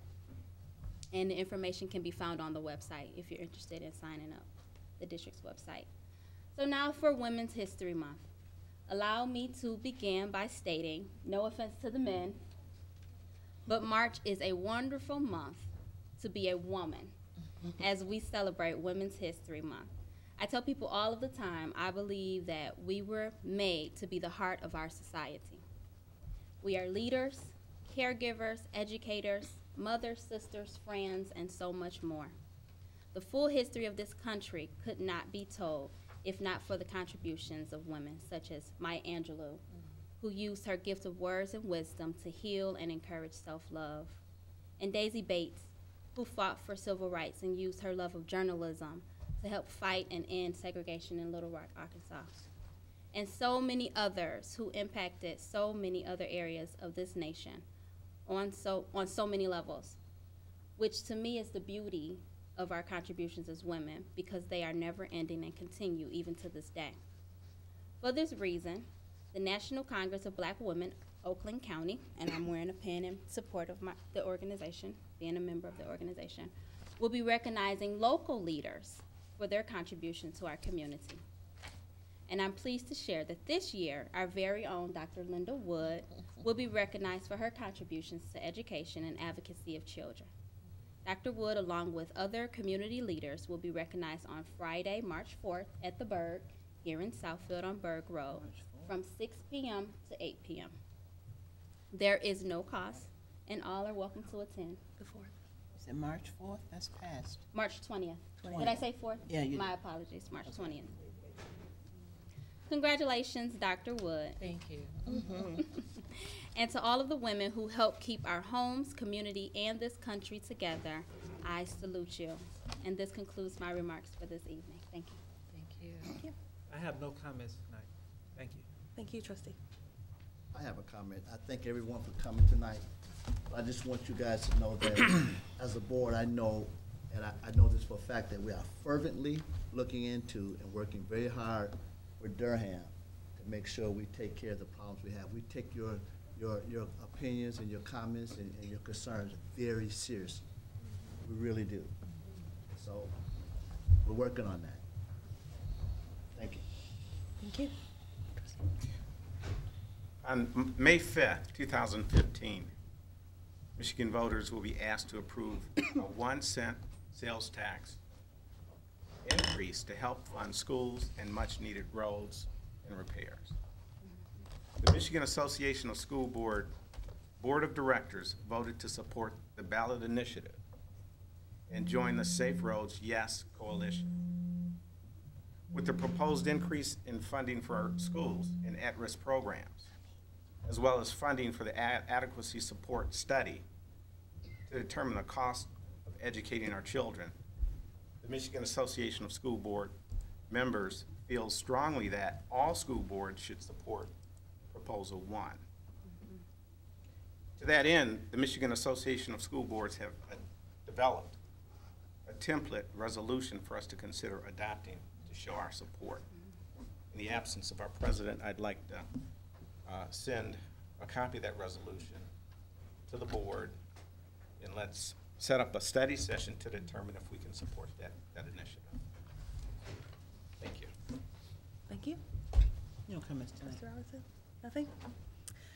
Nothing for me this evening, beyond the fact that I should at least state that everyone in this room is a part of Southfield Public Schools community, and every word that's spoken at these meetings, they do not fall on deaf ears. We want to be partners with each of our groups of leaders and teachers and students and things, and I'm very proud to, like many of you said, be an alumni of this district. I used to say my blood runs blue, but now I guess I have to find out what blue and red mixed together, purple, I guess my blood runs now. But you know, I have a very, very rigorous passion for Southfield Public Schools, and so I just want all of you to keep up the fervor and the energy to help us get it right, from community advocacy groups to the like. So I just want everyone to know when we leave here tonight that the goal is still about the work of education and supporting anyone who has anything to do with that. So, Superintendent, anything from you? I think I've said enough this evening. Okay. Future meetings, I believe. Of course, I put my agenda away. I know that March 17th we are meeting at 5:30 for a special board meeting. Thank you.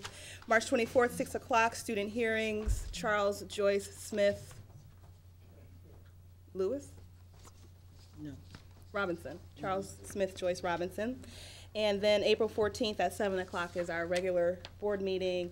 And no one mentioned NSBA, but some of us are attending that conference later this month, so we'll report out when we return.